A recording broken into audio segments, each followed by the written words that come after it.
We're going to give our audience a moment to join. Thank you so much for joining us for our community conversations with leaders today. We are excited. We will be having a conversation on back to basics to help our parents who are certainly have been dealing with our children being home for the past 4 months. So welcome for those who are just joining us. It's a great opportunity, and we thank you for making time for us. And welcome to our community conversations with leaders. Thank you so much. I'm Dr. B. I'm Dr. Selma Bartholomew from Legacy Pathways. And this is a continuing conversation that we've been having with our leaders on authentic conversations around the issues we are dealing with, certainly in light of COVID-19, but there are issues that existed before COVID-19, during COVID-19, and after. So we want to be a touchstone, and we want to be a resource to our leaders, to our parents, and to our community. Yesterday, we had a dynamic conversation on equity and on this leading into this discussion on back to basics. And we were talking about how we show up for our children. So the first thing we want to do today as I begin to welcome my two dynamic panel members and introduce them to you, we know that it is graduation season. It is a graduation season.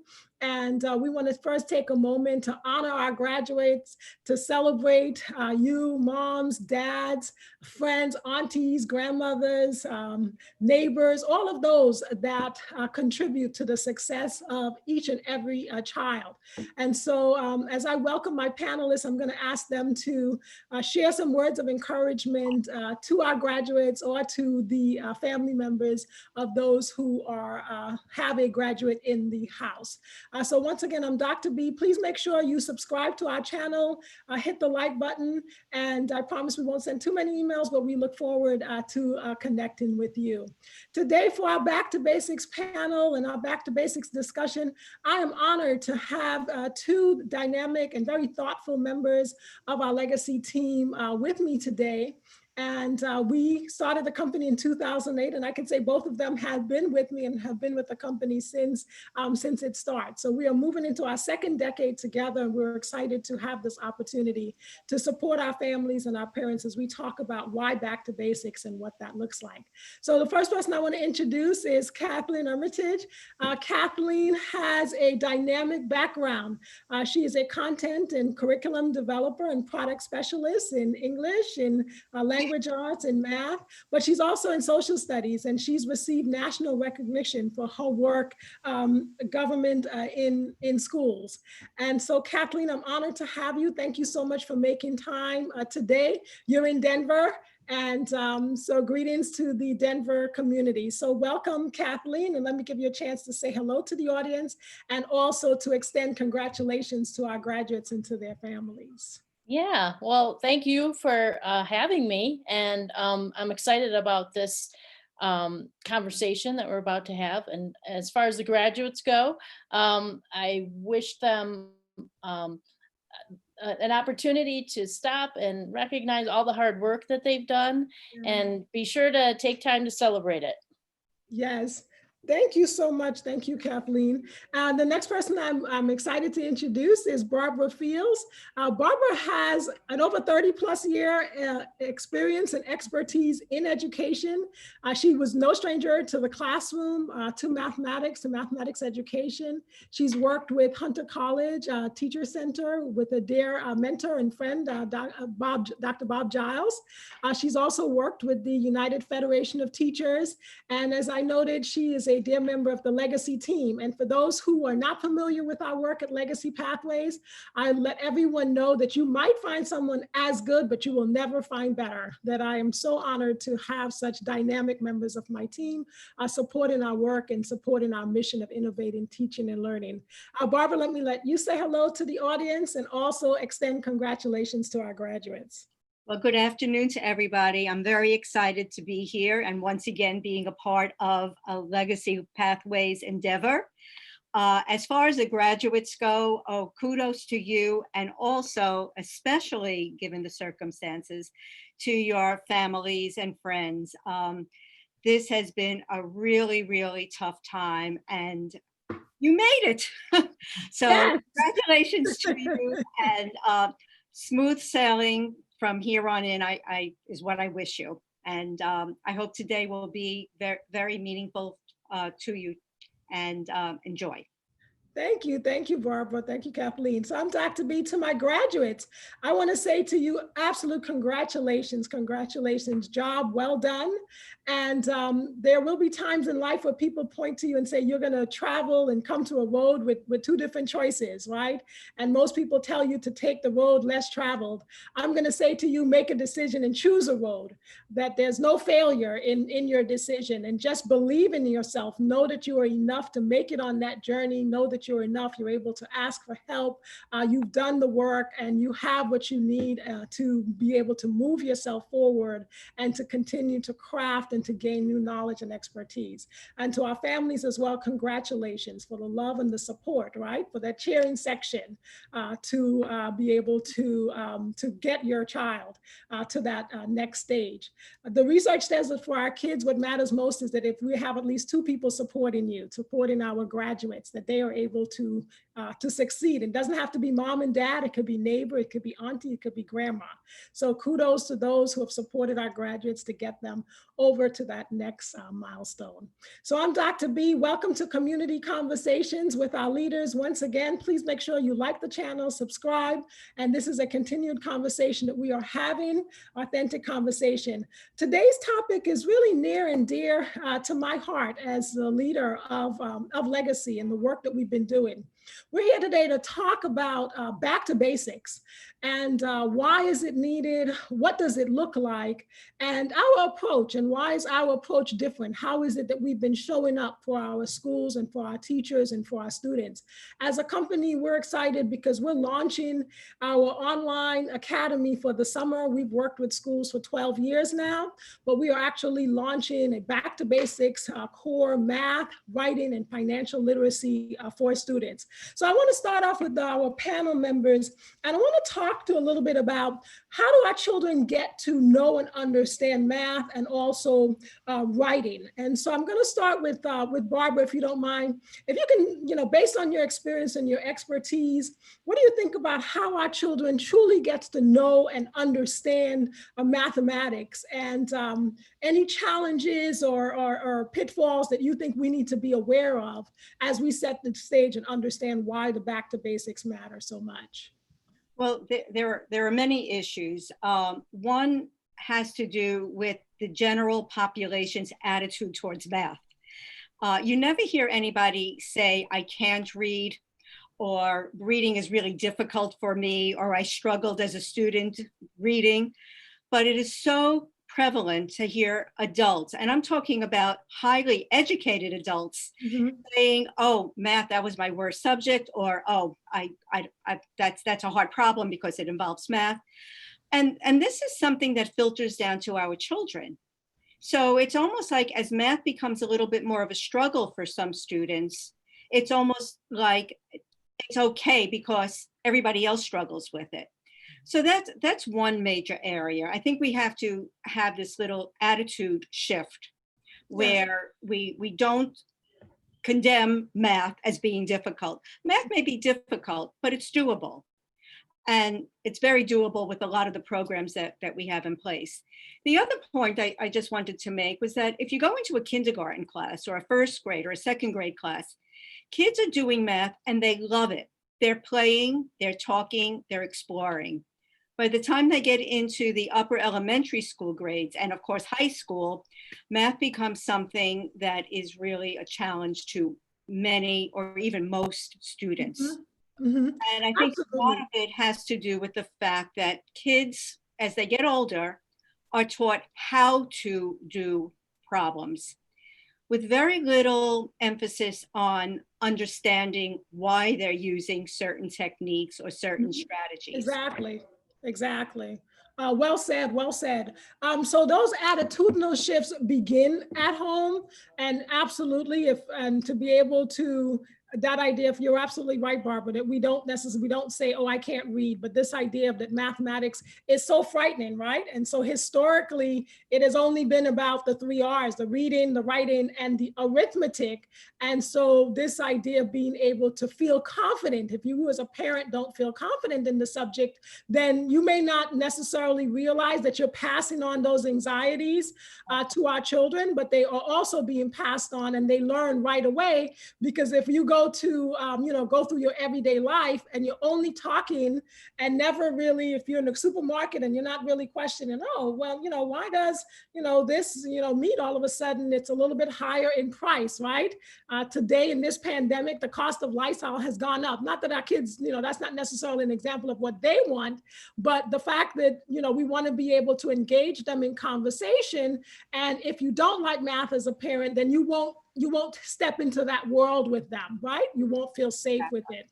Kathleen, I want to talk to you a little bit about those attitudinal shifts in the context of writing and in the context of communication. So how is it that our kids come to know and understand writing, and what are those challenges that maybe we might be unintentionally, right, pushing towards our children in that space, and when we think about writing and communication? I think there's two things. One is like kind of the technical parts of writing. People get worried about, focusing too much on grammar and how everything has to look, and they get nervous about that, and it creates a lot of anxiety. I also think that writing is really thinking. So thinking is a messy process.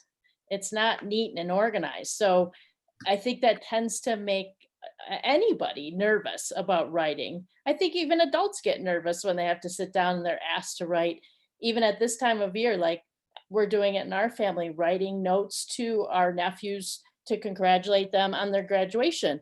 Oh, I have to sit down and write this. You have to organize your thoughts. And I think that with the right tools and the right strategies, you can kind of model and simplify what students need to do. And then it becomes like anything else that you want to do well, it just becomes practice. So it's doable. But I think at first there's these anxieties about the technical parts of it, how is it supposed to look? And they're focusing on the end. And there's also the, how do I start? You have to think up ideas, and their pens, they don't move as fast as we think. So you have to give them some tools and things that they can rely on so they feel comfortable. And once they get that going, their voices can come out. Like they start to build confidence, and the rewards of the work start to show. But I think at the beginning, there's just a lot of anxiety about where do I even begin?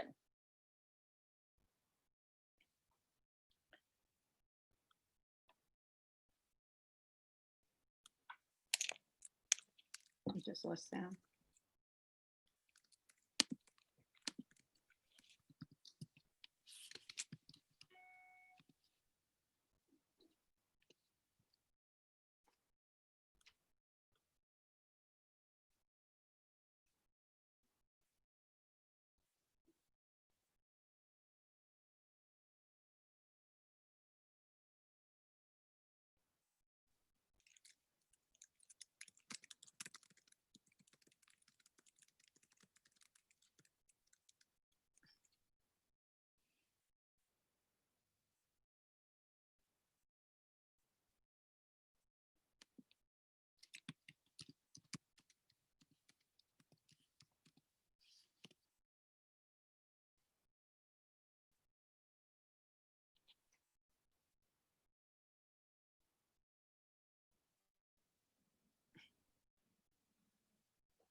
Can you hear me?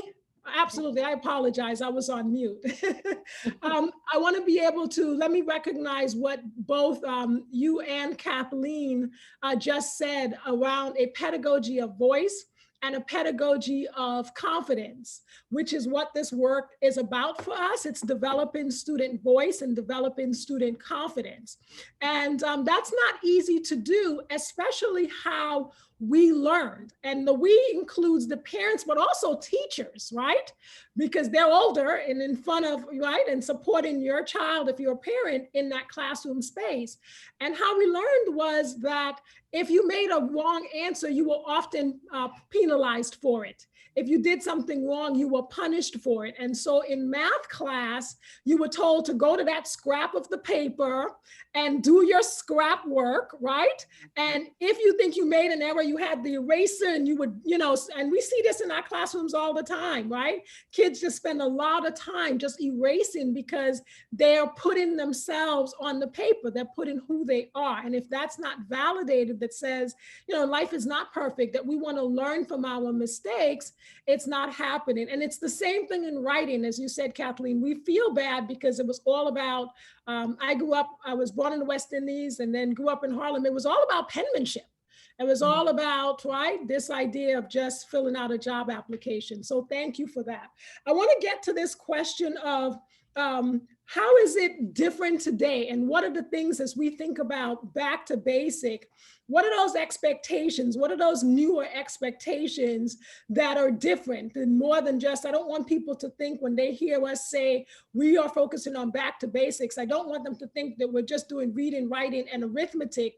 Yes, we want to be successful in it, but what are those new expectations that we want to help our children become confident in and develop their voice in? Barbara, your thoughts? Yeah, well, actually, I was thinking as Kathleen was talking about the writing and the challenges of writing. In the math classroom, we need to have our children understand that there's a thinking process and a writing process that goes into solving problems. And it's okay to look at a problem and to ask yourself, well, what's hard about this problem? What's my stumbling block? And then from there, try and think in terms of, well, have I seen something like this before? And what did I do before? And there's a whole toolbox that should be available to students certainly in the math classroom, and I'm sure it lends itself to the writing classroom as well, where students know where they can go to get assistance. And this is self-led assistance. It's not necessarily with a group, but part of that also is like, how do you ask questions? What kind of questions do you ask? The whole idea of a problem is something that should be fun to explore. Right. It's not just a question of like, oh my God, I have to get the right answer. There should be multiple ways to get that right answer. And there should be multiple avenues that a student is comfortable with so that he can channel his thoughts in a direction that will lead him towards a right answer. So it's all about having the tools so that you know how to organize your thinking to work towards that answer. And getting the help and getting help from your classmates should be a big part of this whole, again, it's supposed to be a fun atmosphere, not like, oh my God, I have to get the answer. Exactly. And our students need to be equipped with those tools. And we certainly spend that time and work in the classroom, but that's why for us, this online academy, that we want to be able to offer those in small groups and individual groups, because it makes a difference when, if you're building something and you don't know how to use a hammer, then you feel lost, right? And so those tools matter, those things we call process charts, to be able to help learn how to unpack a word problem. Kathleen, I see you agreeing. So your thoughts on expectations for writing and communicating? Yeah, I liked what Barbara said about like fear of failure. And I think what is a more contemporary attitude about that's different from when I grew up is that it's, you need to fail, you need to fall down and get back up, you need to try over and over again. That's part of the process. the information that you get from that failure is what helps you go forward. Mhm. And I don't know that I really was, in school myself, learning that failure was that instructive. So I'm grateful that we have an opportunity to prepare and to present a different idea of failure, and how you use it. Like, it's not a negative, it's a positive. It's a piece of information you can use to Yes. get better. So I liked what you said about that a lot, Barbara. And I think also, I liked what you said, and it's similar in writing. If you get to a point with tools, so if it's for organizing your thinking for an essay, a graphic organizer is a good way to start, to try to figure out where you're going with your ideas. But then to build confidence, what happens in writing is that if you get to that point where you're using the tools and you're kind of in the zone, you get to express yourself. Right. I mean, who doesn't want to do that? Everybody wants to be heard. Everybody has ideas. Everybody would like to contribute. I don't think most students like to, hang back if they feel like they have something they want to say. Exactly. And when you give them this confidence, they get to express themselves. And then that's like a whole nother level of achievement that I think, spreads out to other areas, because obviously writing it's in every curriculum. It's not just in one place. So if that confidence starts somewhere, you can carry it over. Yeah, I fully agree, Kathleen, and also Barbara. But I think what's happening, which is why our kids are not having success with the writing and with the math. And now I'll hold on to math, because when the math, we talk about math being a language and connect those skills to writing, right? So the idea that that it's okay to wrestle with a piece, and you're saying that it's okay to practice, right? That it's okay to realize that I'm getting better at it. What's often happening within our classrooms and within our schools is that it's being presented in a very disjointed way. So, so for example, I'm doing something in social studies on Abraham Lincoln, and then I'm over here in science doing something on biodiversity or the atmosphere. I'm doing something in math on geometry, and it's never triangulated for students, very rarely, right? Is it ever really hooked? And so as a student goes from place to place, they feel like, oh, I learned a skill. I learned how to explain my thinking in writing. And when they come to math, they say, oh, I don't have to write. This is math. Oh, right. No, right? And so we are constantly, as a company and our team, and we're constantly having to debunk that. And that's why we have a math notebook, and we're the only company with a math notebook. That's why we talk about process charts, because there is this disjointedness. And so for us, when we're talking back to basics, we're not saying go back to reading, writing, and those low-level skills. We're talking about connecting, right? That there's some basic structure that needs to be more interconnected in order for our children to feel more confident and much more fluid in the space. I want to say I'm Dr. Bartholomew. Thank you for those who are just joining us. Thank you to our panel, Kathleen Armitage, Barbara Fields. This is our conversation on Back to Basics. So if you're just joining us, thank you so much. Please make sure you subscribe and like. And we're talking about Back to Basics. I want to get to this question, though, about trust. And that's one of our core values as a company. And I think the part of the anxiety in math, Barbara, and in the writing is that how can I trust, how would a student truly gain voice and confidence if they can't trust when it feels so disconnected, right? If they can't trust what we're doing in this space. So Barbara, what do you think about this idea of do you feel students are trusting what it is that they're being offered in the classroom and when they get to take it and apply it? Well, I think that something like the protocol that we use and the Frayer model that we use, these are all systems that are in place that the children are not only encouraged, it becomes part of their daily routine. So spend a moment on Frayer, if you don't mind, because I don't think Most people would know it. And so it's an excellent example that we can talk about in both writing and math and in our financial literacy. We hook those things. So talk a little bit about Frayer, if you don't mind, Barbara, for those who are joining us who don't know what it is. Just give us an overview.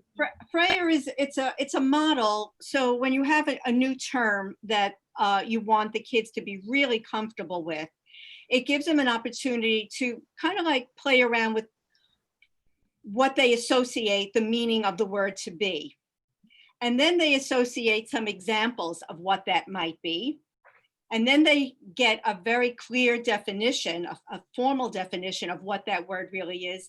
And there's a fourth section where they highlight examples that we call them non-examples. So I don't want to get into a whole math That's problem. okay, yeah. I don't want to scare people No, off. you got it. You hit it right there. That's good. So, by the time you develop a Frayer map for a particular term in math, the kids are really comfortable with it. As opposed to when you just throw out a math term that they need for the current topic, and they sort of have like this loose idea, or maybe they have the formal definition, but it's not really making the connections to who they are. Right. Doing this Frayer, they know, oh, these are examples that I can identify with. These are definitely the ones that I might have mistaken for examples, because they're related to the topic. So getting this whole terminology down pat is a big focus. If the kids can use and understand when the teacher's using the correct terms, they're a little bit ahead of the game right there. And then, of course, the whole idea of structuring, again, how they enmesh themselves into a problem, and being comfortable, going back to this whole idea of comfort, being comfortable asking questions. And that may be teaching kids how to ask questions and what kinds of questions they should be asking, and what they should be expecting their classmates to be asking of them, to get them, into the right lane to going towards a solution to a problem. And again, multiple solutions to problems, which is, the kinds of things you want the kids to be comfortable going back and forth exploring. Yeah. And having also a base also, I don't want as parents think about the fact if we're saying multiple, sometimes we find that in classrooms, kids get lost and no one ever corrects them. No one ever corrects the math or corrects the writing, right? They just are doing and not achieving. And so it's important to say that yes, you want multiple, but you also want to make sure that's why we talk about process charts, to be able to say, yes, you have to have a winning strategy so that then you can then navigate and say, okay, I'm going to take a risk and try a different strategy so that you have some core underpinnings. So back to basics is you also need fluency. You need foundational skills and foundational things so that you can build on those strategies as a problem solver and as a writer. Kathleen, I see you want to comment on this piece around how do we develop this writing piece? Do you want to talk about Frayer or something else in the context of process? Well, the Frayer map works in this setting too with the writing. And one of the things I wanted to add to what Barbara said was that you can add images to it too. So it's not just verbal, that you can put a picture in, and like, for example, the coronavirus, you can get a picture of what it looks like. It's spiky. So when you see the written definition of it, that's one of the characteristics of it. But then when you see a picture of it, it really becomes abundantly clear. Yes. I think that the adaptability of that particular tool is great. And then the other thing I could add is that the steps that are kind of built into the modules that we're building are very much based on, I think, some positive feedback and some regular feedback. And it allows for the students to kind of self-correct or stay on the right track. So in some ways they take, I think, a little bit more ownership in what they're learning, because they feel like, oh, okay, I'm going in the right direction, or, oh, I need to be guided back over here. Yes. That's how it comes to me when we look at these together. So that's really important. It builds confidence. And I love that you're pointing to part of our core beliefs that, right, learners need feedback. We have a dynamic model called our Legacy Lab Day, which our teachers can do in the physical classroom. And then we also do in the online space where kids are in groups and they're talking to each other and they're leaders. And part of the reason why we've designed this model and it's so successful in math, in writing, we're going to also do it with our financial literacy, blockchain, and cryptocurrency academy, is because there's feedback. And so if your child is struggling, moms, dads, you have to get them to believe and to see that feedback matters, right? I mean, if you're going to paint a house and you don't want any feedback on what colors or anything like that, you might end up with something that is totally unpleasing. And so we have to begin to be open and help our kids be open to feedback, not criticism. We don't do the meanness, right? And the bullying, but it's important that kids see the difference, because if they don't understand the difference, then you can't create a space, and you can't create a space of community. And we had a conversation yesterday on equity, and as I make that connection, we had talked about the fact that sometimes when our children are in classrooms, some teachers are struggling, not all, because they think that equity looks like I have to do, 30 different things for 30 different kids, right? Where we're saying it's relationships, but it's strategies exactly like the Frayer model map. It's strategies like having process charts. It's strategies, and then as you learn those strategies, you're right, Kathleen, some kids might want to do a picture. Some kids might be really good with a video. Some students might be really good with the word. But we need different strategies as I think about why our kids are struggling. Because when I learned, it was, okay, you better memorize that multiplication table. Or, if you were blessed enough to have index cards and you were the kid who was willing to sit there and memorize the index card, or they would have you write that glossary. And that goes back to why our kids are not learning, right? Because if you experience learning like that as a parent, and your kid comes home and you see that they're struggling, you're thinking, I didn't like that. I didn't like that. And if that's the only strategy as a parent, you're thinking, I don't want to do that with my kid. And if your teacher do this again, right? And the teacher's like, oh, Jason needs to learn his math words or his English words. And if we don't have strategies, and if our children are not empowered with strategies, then they do get left behind. So this conversation today, welcome to those who are joining us, back to basics. Our children have been out of school for at least 4 months. We're not sure what the summer will look like, but for us as a company, we are launching our online academy, Back to Basics, because we want to equip our children with those skills before September comes. We don't know what September will look like, but we think this is a unique opportunity to finally close the gap for so many students who are struggling. Barbara, I want to talk a little bit more about our approach. And you talked about believe in feedback. We've talked about equipping our kids with skills.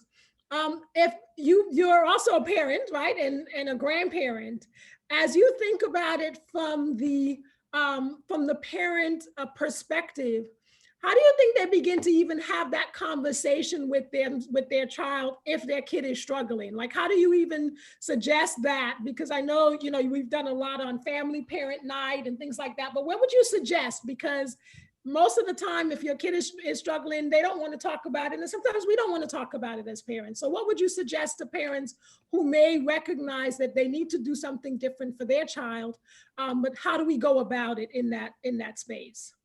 I guess the first thing is to try and set up some kind of a stress-free environment when you are trying to work together. Yes. And I mean, I can think back to when I was teaching 7th grade and my son was in 7th grade, and he came to school one day and met my students. And I overheard a couple of the boys sitting with my son saying, "You're so lucky. Your mother is so patient." And he looked at the kid like, "Is this, are you like joking?" Because at home, I was not the same person as I was in the classroom. And it really made me stop and think. And So going back to your question, I think, the environment that you create is super, super important. If the child's already being challenged in school and Mhm. by the work that's been sent home, the last thing he needs is to have somebody else on his case saying, like, how could you not understand it? I think that it starts with listening, like, well, what about this problem is hard? Have we Yes, seen anything like this before? Um, there's a list of problem solving strategies. I mean, Legacy uses them all the time. You could even get samples of this online. But we think in terms of, from our own experience, like, okay, you apply a formula, or Mhm. you do something that you've done 100 times before. But if you don't have that formula, you don't have that 100 times before to draw on. Yes, What about, could you draw a picture? Could you act it out? Could yes, you, is there something in the house, like a can of beans? Well, yes. not the wet ones, the dry ones, a bag of beans, to use as counters. You, the child does not have to do it all up in his or her head. There are things around that possibly would help. The other thing that's interesting, and this goes back to me being a teacher, I always had my favorite ways of solving problems. Yes. But once I exposed my students to the variety of problem solving strategies, and there are multiple strategies, I found that a lot of the kids didn't opt to do it my way, but Yes. because they were comfortable, opted to do it another way. We got the same result. So you tend to, as a parent or as a teacher, you tend to show the way that you're most comfortable with, which isn't necessarily the way your child is Mhm. going to be the most Absolutely. comfortable.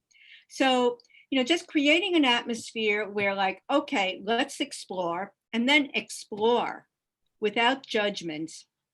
I think that's the way to get started. Okay, all right. Kathleen, what about you in the context of writing and communications? Because as you think about how you engage with your child on a day-to-day basis, we're not writing letters to our children anymore. We're certainly doing a lot of the texting, right? Hey, I'm on my way, or right, or what's for dinner, and you do the right, the LOL and those Yeah. things. But we're not in, and not that we ever were, as I think about it as a parent, we were not necessarily writing letters, and we're not, grandma is on FaceTime and those kinds of things. So I used to have to write a letter home, but nowadays you can, you can get on video and those things. So in the context of writing, if you're as a parent also maybe have anxieties and your kid is struggling, how would you approach it? What might we want to think about to help that parent make some decisions about how to be successful and how to, get their kids to open up and create a space with them? I think that that's probably one of the most important Mhm. misunderstandings, is that because of all the technology, everybody's writing, and that isn't the kind of writing that we're talking about. Exactly. So what Barbara said about an environment, the physical environment, I think is very important. Setting aside as much as you can a physical space, but I also, the emotional space, right? Mhm. The attitude that, okay, we're turning off literally all these other things so that we can focus, because again, thinking is a very messy process, and when you have to sit down to write, you get distracted and your mind wanders. And how do you get somebody to focus? How does any one of us focus? So Yeah. the physical space, I think the emotional space is important. And then I also think with being at home, there are some advantages, like Barbara pointed out, for math. And I also think for the writing, there's an opportunity to dive deeper Mhm. instead of kind of rushing through, the way teachers have to. They have to finish all of this, they have to finish all this, and the students Yeah. feeling rushed too, like, I can't get all this done. There is an opportunity here to maybe take things in smaller chunks, taking a deeper dive, and then maybe you catch up a few weeks later and not being so stressed about that. Yeah. I You're think, absolutely right. You got to let go of the catching up, which is how we have designed the academy. That idea of chunks is so important instead of plowing through. And when we talked about showing up for our kids, I think as we went into this pandemic, people just lifted what they were doing and said, let me just, put it online and I'll put a video. And our teachers were champions at it, right? Because this was brand new to them and embracing for them. But I wanted our leadership to take a different view. I have to be honest. I wanted the leaders to be able to say, wait a minute, we don't have to do some of the same, right? And for those of our leaders who we work with, they were courageous first about checking in on the kids and let's make sure that you're okay. But you also cannot, like I mentioned, if it wasn't working or this was a unique opportunity to chunk things and to say, we do get to produce something about COVID. This would have been a great time, Mom and Dad, you could do a journal, right? On your Right. experiences as you think about the pandemic, as we think about the fact that there's this international piece right now on Black Lives Matter. There are different ways in which you can approach this that your students can feel like if, and your child can feel like if they can have a win. And I love the idea of chunking. You were expanding, Kathleen, you wanted to add? Well, just, I mean, on the heels of what you and Barbara have said, you're bringing in these examples for at home. But I think what we want to also provide, or that we are providing in the work, is it's in there. We don't want people to feel like they have to think up all of this stuff. Like the structure's there, and then there's some flexibility in how you Yes. administer it, I guess, or how the students go through it, how Yeah. the students go through the lesson. I want to talk a minute about the storytelling piece in that process, because we spend a lot of time in the work and in our products and as we work with students around this idea of telling the story and getting to your voice. And so I want to ask a piece first in terms of math, Barbara. Most people would think, there's no story in math, right? There's just, do the problem. So can you talk a little bit about why it's so important? Why do we spend time talking about the story of the problem? And why do we equip kids to be able to say that math has a story and it is a language? It's got to be relevant to the children. So if you do something that's very abstract, not only are they having to deal with the math concept, but they're dealing with an abstract situation. So, even if you take a word problem and if they can retell it in a version that makes sense to them, they therefore have that much more insight into what's really being asked and what's being, given. One of the classic things is that you'll have a word problem that has 3 numbers in it, and the children will take the 3 numbers and just add the 3 numbers, and it has nothing to do with an addition problem. Right. So you have to be able to understand the context. So here we go back into the reading, the ability to be able to read and to decode what's being asked. And again, if it's relevant to the children, it will be that much more accessible to the children. Well said. Kathleen, in the context of storytelling and writing, and I say that because I think there is this mindset that you're only a writer if you publish. Oh, right. Right? Yeah. That you're only a writer if you publish. And so, our children, they do want to be writers, and there is this huge music and pop culture which they are associated with, but do they see themselves as writers? So I'll let you comment on this idea of storytelling. Yeah, we've talked a little bit about this before, but I think in the structure of what we put together, the end goal is always the publishing part. I think it used to be thought of more as like a product, like this is something that you're supposed to just make and turn over.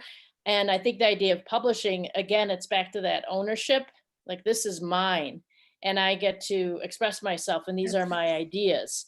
And I think that's what the confidence building that's in these modules is all about, getting to that point and giving them opportunities before they get to the formal publishing, which is a celebration, to see the little pieces that come together that make that final piece, that final published piece. I don't know if that's exactly what you were thinking about, but I know that we have this publishing part as like a celebration that's shared. So it's an event. It's not just a thing that's made. It's more of an experience, I guess. Absolutely. And also, you mentioned the end of it, and Barbara talks about in the math piece that storytelling is key to us, right? And I'll give an example for parents who are home and you think, I can't tell the story of a problem, Dr. B. So for example, we all learned that rote multiplication, right? You had to memorize, memorize, memorize. And so we know that 3 times 4 is 12, but the story of multiplication, we often don't know. So if I have 3 dogs and they each have 4 fleas, that's the story, right? So if you're a mom and dad, when we say back to basics and what we're trying to equip us kids with to be able to help them to feel confident is if they can't tell the story of it, then they're just doing the procedures, which is why math is not working, which is why our kids are not coming out feeling competent in writing and in communications. They're just kind of doing those rote things. And so the piece around storytelling, absolutely at the beginning, the through, but also at the end, the through, but also at the beginning. So all of our work, we spend time on profiles and helping kids tell who they are, right? Who are you? And so all of our work with children begin with who you are. And for example, doing a Frayer map about yourself, doing the non-examples about yourself, and bringing in pictures about things. And so this idea of publishing really matters. For those who are online with us, yes, you can absolutely submit questions to us. And we thank you for joining us. We thank you for liking and for this continued conversation. We're talking today about back to basics and why it matters. I want to get to the heart of this around the application of knowledge and these 21st century skills, right? So, and moving our children to be successful now and also in the future. And so what do we see as we look to the future? And why is it that we need to be able to truly ensure that our kids feel confident in voice, in writing, in math? And we didn't spend time today too on the financial literacy. I'm going to cover that next week on June 17th on why financial literacy, but why these new skills in this era? Barbara? To be a good citizen in the world today, you have to be competent in certainly reading and in basic math. And math, aside from our multiplication tables and our fractions, math is a very logical way to think. And if you want to be a success in life, I think you have to be able to think clearly. And it's a process of, okay, this is the problem. These are the options I have to solve the problem. Let me go and try it and let me get a solution. That's math, but that's also life. So I just feel that, so much of the technical math, you can use a calculator now. You can balance a checkbook with a calculator, but you have to know what numbers to put into the calculator. Mm-hmm. And if you press the number wrong on a calculator, you should be able to recognize that mm-hmm. the number that the calculator just spit out at me is ridiculous. Right. So it's just an awareness that you have to be a reasonably successful person. I agree. Kathleen? Yeah, I guess from a writing and communication point of view, where to begin? I think that there's a challenge for all of us to find information that we can use effectively in our lives because there's so many sources. Yes. When we were growing up, I say this to my mom all the time, there were basically 4 TV channels, there was a small universe. Now you go on cable and there's 300 channels and most of it you probably can't use. So it's a process of more of sorting information, knowing how to do that, Mhm. then know how to take that information in so that you're able to think about it and create your own ideas, your own response. Mhm. And then going ahead with producing something, publishing something, whatever that application is, whether it's an essay for school or an application for a job or whatever you have to produce, whatever you have to publish in that way, that it's well informed and Mhm. that you've done the thinking that's required to not just get it right, but represent yourself and be an advocate for yourself. Good. Absolutely, absolutely. I think also is when we talk about this work and ending that social reproduction of failure, we know that there are working class jobs, but they're disappearing, right? You Mhm. can drive through the toll booth and there's no one there anymore.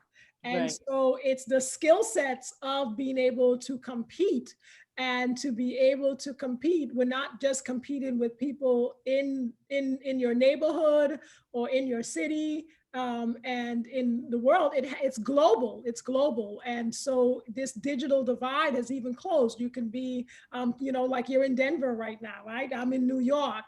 And, yesterday we were saying hello to people from Canada on the call. So, the world is more connected, but it's not more connected for everyone. And for those people who have those skill sets, and we began by talking about graduates, and I saw that so many people feel like, oh, our graduates, they are lost right now because there's no jobs and things like that. I want to say to them, no, this is the time that you want to hone your skills. So if you are graduated from high school, you're going to college, this is why we're doing that back to basic, because you have to hone those skills and you have to, chisel and sharpen your saw and to be able to compete in this space. And you can't give up, right? Because the option of giving up is not on the table. So the skill sets of writing is important. And I want to also debunk the fact that we think that this generation, because they're technology, quote unquote, tech savvy, that they're writers. And I don't think that's not what we're finding. We're finding that they're consumers, that yes, they use the iPhone and, they're able to, navigate between the social media, but to be able to say, I learned the skill of being able to write a good email, right? Introduction email of myself, or I'm learning how to tell my story in a good cover letter. Or if I have to do a video interview that I have to write up some pieces to prep for it about myself, our children are truly not being equipped with those, with those skills. And we're saying, oh, this is the most technological generation. No, they're consumers. They're not necessarily, as you mentioned, Kathleen and Barbara, thinkers and those kind of core habits of mind. I see you commenting, Barbara. You wanted to add? No, I what you're saying, I'm in full agreement. No, I think that was very well said. Yeah. I also, as we are mindful of the time, for those who are with us, thank you so much for staying with us. This is Community Conversations with Our Leaders. We're talking about back to basics. Please make sure and subscribe and like and join us for our future conversations. I want to also say that as we think about the 21st century skills, we're in the midst of this pandemic. And I want to get to this idea of kind of like habits of mind that make you successful. Like, why do we need to make connections? Why do we need questioning? Why do we need people who are reflective, who are able to summarize and synthesize?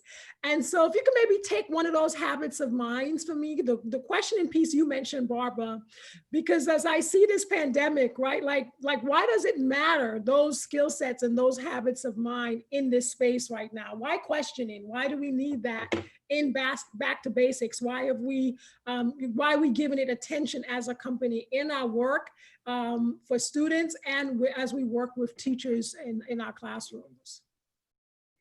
Why questioning? Directed to me? Yes. Um, Well, you kind of got me stumped. No, We I have a mean, lot of questioning now. Like we spend a lot of time teaching kids how to question. And so, in math and in STEM. So as we think about it, why is it so important as as a habit of mind for kids to even question things from that? it's a good way to filter out what's important and what's secondary, I guess. Yes. And if you should always be questioning, because if you stop questioning, then you're just accepting whatever is being doled out to you. So I think questioning is like essential to me. It's like an essential part of life. Yes. I agree. I so agree. No, I agree. And this is temporary. I keep saying that to myself, but this is temporary. And I think though that habit of mind is something that you cultivate and it stays with you. Yeah. So I'm not sure if that's exactly where. No, you're right. It's exactly it. We do have to cultivate it, right? If you don't cultivate it, then we can't make kids mathematical thinkers or writers if you don't, if you don't question, if you're not even aware of it, and you're not. And I think also we spend a lot of time talking about being curious. Right? That it's okay to be curious, because sometimes if you've got parents, if you're listening and you have the little ones and they're questioning and questioning, and you sometimes just don't want to be bothered, you just like stop. But in reality, right, you have to make space for them, because what they're saying is, I'm curious about this, even though sometimes it comes off in a way that, right, when you're trying to get something done. Kathleen, your thoughts? Well, you referenced the pandemic at the beginning, and I think that I'm thinking about my own experience. So at the beginning, trying to get the right information. What do I need to do? Wash hands, wash doorknobs, wear a mask, filtering out, like Barbara said too. What are the pieces that I really need? Yes. And then having some confidence to employ those tools and figure out what my process and strategy is going to be for each day. And then I do agree with Barbara that this is temporary, but what will happen, and I think has happened for me, is that there's some confidence that, okay, this isn't the ideal situation right now, but I do have some confidence of how I'm leading my life, like what I'm doing, because I'm taking in and I'm filtering, like Barbara said, the information that I need, and then I'm using it. I think it's very similar to what we're doing here. What do I need here? What do I need to do how to succeed? And once you get a little bit of that going, a little momentum going, you build confidence and you feel better. Yeah.